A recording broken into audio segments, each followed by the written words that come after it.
اچھا صدیق، آپ نے دیکھا مریم نواز نے بھی حال ہی میں ایک بڑی عجیب سی اسٹیٹمنٹ دی ہے جس کا نہ کوئی سر پیر ہے. اداروں کو ارج کر رہی ہیں، لٹرلی انسٹیگیٹ کر رہی ہیں اداروں کو کہ میں اداروں کو بڑا واضح پیغام دینا چاہتی ہوں کہ یہ ایک فتنہ ہے. پہلے انہوں نے بتایا ہے کہ جو گالی گلوچ میں عمران خان کو دیتی ہوں، جو غلیظ نام سے میں پکارتی ہوں عمران خان کو، جو میں نے خود ہی فیصلہ کر لیا کہ یہ فتنہ ہے اور اب اس کا خاتمہ، اس کا سد باب کرنا جو ہے وہ بہت ضروری ہے. اور پیش گوئی بھی کل کی ہے کہ میں پیش گوئی کر کے جا رہی ہوں کہ اس کا خاتمہ قریب ہے. اس کو آپ کس طرح دیکھتے ہیں؟ خان صاحب کی زندگی کو خطرہ دیکھ رہے ہیں آپ؟ دیکھیں، عمران خان کی زندگی کو خطرہ تو ہے اور بہت زیادہ ہے. اس کی وجہ یہ ہے کہ دیکھیں میاں نواز شریف کو ٹھنڈ نہیں پڑ رہی. میاں نواز شریف، میں نے پہلے بھی بات کی تھی تو ایک ٹاؤٹ نے کہا میرے حوالے سے کہ جی ایک یوٹیوبر نے بات کیا ہے تو ایسی کوئی بات نہیں ہے. دیکھیں یہ جو میاں نواز شریف ہے نا، میاں نواز شریف کے بارے میں جو پرسیپشن بنائی جاتی ہے نا ٹاؤٹس کی جانب سے، یہ گھٹیا اور مکروہ کردار کی جانب سے وہ غلط ہے. مثلا ان لوگوں نے ایک نیریٹو بنایا کہ میاں نواز شریف نے آئینی ترمیم کے حق میں نہیں ہے. آپ نے وہ دیکھا تھا شعر جو میاں صاحب نے پڑھا تھا کہ وہ کتنے خوش تھے؟ جی جی ٹھیک ہے. اور آئینی ترمیم کے لیے کیسے ڈگی میں ان کو لٹا کے گھسیٹ کے لائے تھے ووٹ ڈلوانے کے لیے، اور انہوں نے ووٹ ڈالا. جب تک ووٹ نہیں ڈالا ان کو باہر نہیں جانے دیا. تو وہ بل رضا یا بل جبر، وہ ان تمام چیزوں میں ساتھ ہیں. ٹھیک ہے. دوسری بات یہ میرا موقف یہ ہے کہ بل رضا ہے، بل جبر نہیں ہے کچھ بھی. جبر شبر علی تو کوئی گل نہیں جی، پوری مرضی ٹھیک ہے. ہے اچھا صاحب دی. ایک بات. دوسری بات یہ ہے کہ دیکھیں میاں نواز شریف جو ہے نا وہ اپنے اقتدار کی خاطر ہی وہی خاندان ہے جنہوں نے ماڈل ٹاؤن میں 14 15 16 لوگوں کو بے گناہوں کو شہید کر دیا تھا، اور ایک خاتون جو پریگننٹ تھی اس کے جبڑے میں گولیاں مار کے شہید کیا گیا تھا. ٹھیک ہے. تو یہ وہ خاندان ہے جن کے نزدیک سب کچھ ان کا اقتدار ہے. تو عمران خان کی بالکل جان کو خطرہ ہے. اور مریم نواز وزیر اعلیٰ پنجاب ہیں، ان کے ماتحت افسران ہیں وہاں پہ اڈیالہ جیل میں، اور پھر وہ اداروں کو جس طرح سے کہہ رہی ہیں. اب دیکھیں، اب ایک تو بات یہ ہے کہ آپ یہ دیکھیں کہ جب عمران خان پر قاتلانہ حملہ ہوا تھا تو اس سے پہلے ایک ویڈیو تیار کروائی گئی تھی توہین مذہب کا، توہین رسالت، ٹویٹس کروائی گئی تھی، پورا ایک ماحول بنایا گیا تھا، پی ٹی وی پہ چلوائی گئی تھی. تو یہ جو چیزیں ہیں تو خطرناک. اس کا مطلب یہ ہے کہ یہ تھوڑا سا ایک ماحول بنا رہے ہیں، اور رانا سنولا بھی اس بار ایک بار کہہ چکے ہیں کہ یا وہ رہے گا یا ہم رہیں گے، تیسرا آپشن کوئی نہیں ہے. اچھا، پی ٹی آئی کے وکلاء کو اس حوالے سے کیا کرنا چاہیے؟ پی ٹی آئی کے پاس کیا آپ کو لگتا ہے لیگل اور پولیٹیکل آپشنز ہیں جو وہ ایکسرسائز کر کے، کیونکہ اب یہ تو واضح طور پہ نظر آ گیا کہ مریم نواز کی حکومت کے انڈر ہیں وہ سارے جیل سمیت اڈیالہ جیل جتنے بھی پنجاب کے جیلز ہیں، اور اس میں ظاہر اڈیالہ جیل میں خان صاحب اس وقت مقید ہیں. پی ٹی آئی کو کیا کرنے کی ضرورت ہے؟ پی ٹی آئی کو کچھ بھی کرنے کی ضرورت نہیں ہے. جس طرح سے چل رہے ہیں وہ بہترین چل رہے ہیں.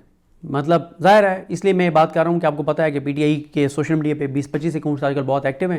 جو ذرا کوئی سینسیبل بات کرتا ہے کہ پی ٹی آئی کو یہ کرنا چاہیے یا یہ نہیں کر رہے، تو ایک کمپین چل جاتی ہے کہ فلانا باریک واردات ڈال رہا ہے، فلانا ڈال رہا ہے. تو ہاں، تو لہٰذا میں سمجھتا ہوں کہ پی ٹی آئی زبردست کام کر رہی ہے، بہت شاندار کام کر رہی ہے، اور اسی طرح سے ان کو کام کرنا چاہیے. اس پہ اتنا ہی میں کہوں گا. خان صاحب کو اس سے فائدہ ہو رہا ہے یا نقصان ہو رہا ہے؟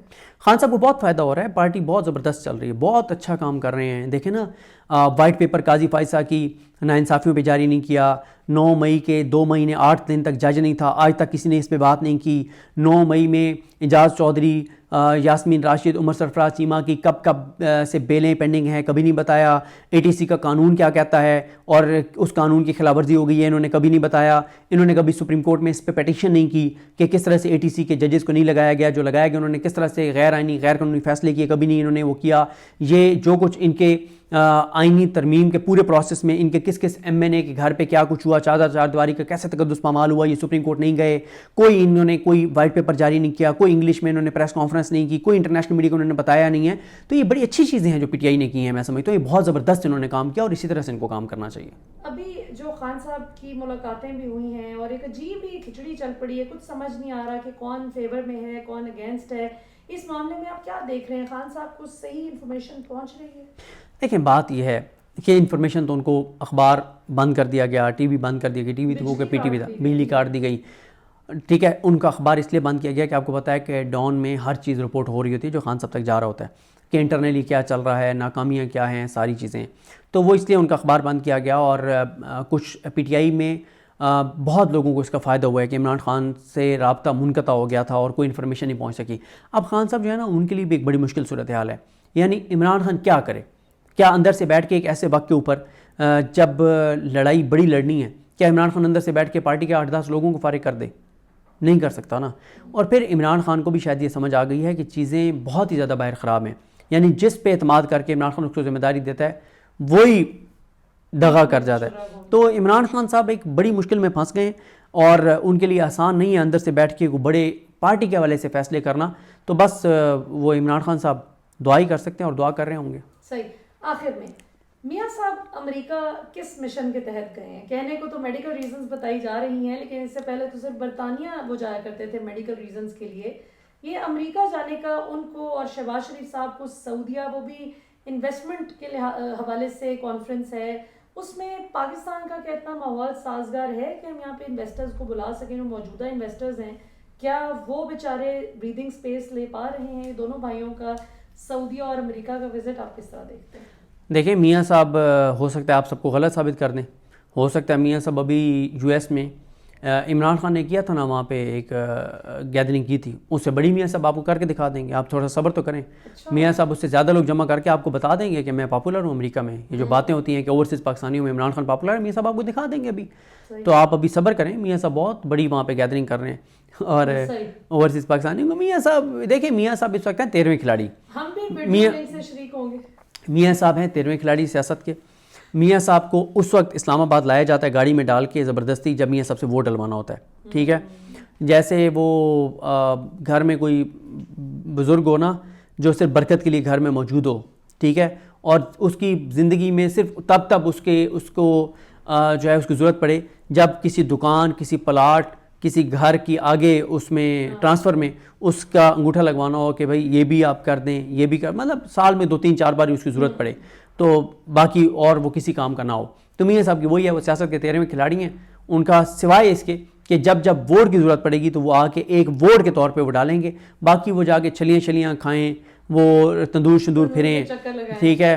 اور پھر دیکھیں نا میاں صاحب کو جس طرح سے, مطلب یہ میں حیران ہوتا ہوں کہ عمر کے اس حصے میں ایک بندے کو یہ پاگل بنا رہا ہے اور پاگل بن بھی رہا ہے. اور یہ ہمارا 3 بار کا وزیر اعظم تھا کہ مری کے راستے میں گاڑی روک کے ایک لیا کے ایک لڑکے کو لا کے اور اسے بھگایا کہ وہ بھاگ کے اور میاں صاحب کے ساتھ تصویر بنائے اور میاں صاحب کو دکھائیں کہ میاں صاحب آپ بہت پاپولر ہیں, اور میاں صاحب مطلب بیوقوف بن بھی رہے ہیں. مطلب ایسا شخص ہمارا 3 بار وزیر اعظم رہا ہے. اللہ تعالیٰ رحم کرے ہمارے ملک کے اوپر. اور 4تھی بار وزیر اعظم بنتے اللہ تعالیٰ نے اور اس پہ بڑا بھی شکوہ ہے. اور اسی چیز کی مطلب اور ایک بات اور ملیا, سوری, مطلب وہ کبھی کبھی ہوتا ہے نا کہ جب کوئی بالکل کوئی ایسی کوئی عجیب و غریب طرح سے کوئی ارریلیونٹ بندہ کسی پہ چڑھ دوڑے تو وہ کہتے ہیں کہ بس تم سے اس سے برا وقت تم پہ نہیں آنا تھا کہ وہ بھی تمہارے اوپر باتیں کر رہا ہے. تو میاں صاحب پہ اس سے برا وقت نہیں آنا تھا کہ الطاف بھائی بھی ان کے خلاف روز آپ ٹویٹس کرتے ہیں اور ویڈیو پیغامات جاری کر رہے ہیں. آخری سوال, میاں صاحب کی اس ساری صورتحال کا ذمہ دار آپ کس کو سمجھتے ہیں؟ کیا مریم کی سیاست نے ان کو مجبور کر دیا ہے کہ ان کو اس نہیں, میاں نواز شریف اس سب کے خود ذمہ دار ہیں. جو چیزیں وہ میاں صاحب کے کنسنٹ سے ہیں. میاں صاحب اپنی مرضی سے سب کچھ کر رہے ہیں. انہوں نے ڈیل اسی بات پر کی ہے کہ میری بیٹی جو ایم پی کا الیکشن مہر شرافت سے ہار گئی تھی اس کو وزیر اعلیٰ پنجاب بنا دیں, اس کو اقتدار دے دیں. اور میاں صاحب کا انٹرسٹ صرف پنجاب کی حد تک ہے. بھائی کی حکومت میں تو صرف وہ ووٹ ڈالنے آتے ہیں, اس سے زیادہ کچھ نہیں ہے. تو میاں صاحب نے بائی کنسنٹ بل رضا یہ سارا کچھ کیا ہے. اور میاں صاحب پتہ کیا سوچ رہے ہیں؟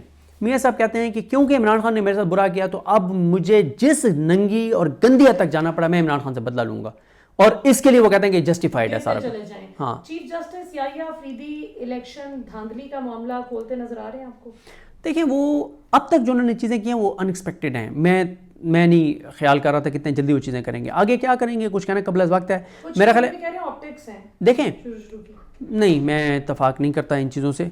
جو انہوں نے اسٹیپس لیے ہیں یہ ناقابل یقین ہے جو انہوں نے اسٹیپس لیے ہیں.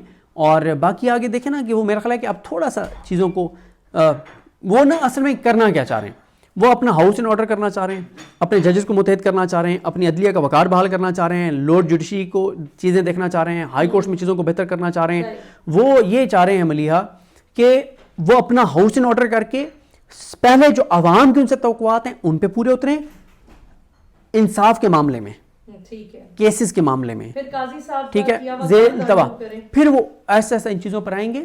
وہ شروع میں کوئی ایسی چیز نہیں کر دیں گے جس سے کوئی ایک دم لڑائی. ابھی تک بھی جو انہوں نے کیا ہے حکومت کو, ابھی تک حکومت کو سانپ سونگ گیا, ان کو سمجھ نہیں آ رہی کہ وہ کریں تو کریں گے. 17 سے 23 کرنا چاہتی ہے نا. اچھا ایک چیز اور ہے, دیکھیں بات یہ ہے کہ میرا نہیں خیال کہ یائی افریدی صاحب کو یہ بیٹھ کے اور تماشا دیکھتے رہیں گے. میرا یہ خیال ہے, میرا یہ گمان ہے, میرا یہ انالیسس ہے, انفارمیشن نہیں ہے, کہ فل کورٹ میٹنگ کے بعد بھی ججز کی آپس میں میٹنگ ہوئی ہوگی, فل کورٹ کے بعد بھی ججز آپس میں بیٹھے ہوں گے, اور ججز نے اس چیز کو ڈسکس کیا ہوگا کہ یہ جو اب یائی افریدی صاحب کے پر اتر رہے ہیں, ان کے اختیارات کو کم کر رہے ہیں, یہ اور اس میں چینجنگ کر رہے ہیں کہ پریکٹس اینڈ پروسیجر میں اچھا یائی افریدی تم نے منیب اختر کو شامل کر لیا, رکو ذرا, ہم اب آئینی بینچ کا سربراہ بنائیں گے منی الدین خان کو, اور ہم پریکٹس اینڈ پروسیجر میں یہ ڈالیں گے کہ سپریم کورٹ کے کیسز لگانے میں جو آئینی بینچ کا سربراہ ہے وہ بھی اس کا ممبر ہوگا. اب آپ ان کی منافقت دیکھیں کہ جو آئینی بینچ ہے اس میں کیسز کی فکسیشن میں سپریم کورٹ کا کوئی اختیار نہیں ہوگا, چیف جسٹس پاکستان کا کوئی اختیار نہیں ہوگا, لیکن چیف جسٹس پاکستان کے کام میں آئینی بینچ کے سربراہ کا کام ہوگا. یہ تو سیدھی سیدھی بدماشی ہے نا, اور میرا نہیں خیال کہ اس بدماشی پہ زیادہ دیر یائی افریدی صاحب جو ہیں وہ خاموش رہیں گے. چلیں جی, لیٹس سی, انشاءاللہ اللہ تعالیٰ پاکستان کے لیے بہتری کریں, اور قاضی صاحب جو گند پھیلا کے گئے ہیں, اللہ تعالیٰ اب نئے آنے والوں کو اس گند سے نجات دلانے میں کامیابی عطا کریں, اور پاکستان میں واپس پاکستان کو ایک انسانی معاشرہ بنا سکیں, آمین انشاءاللہ. ابھی تک کے لیے اتنا ہی. صدیق جان صاحب ہمیں جوائن کرنے کے لیے بہت بہت شکریہ. پاکستان ہمیشہ زندہ باد.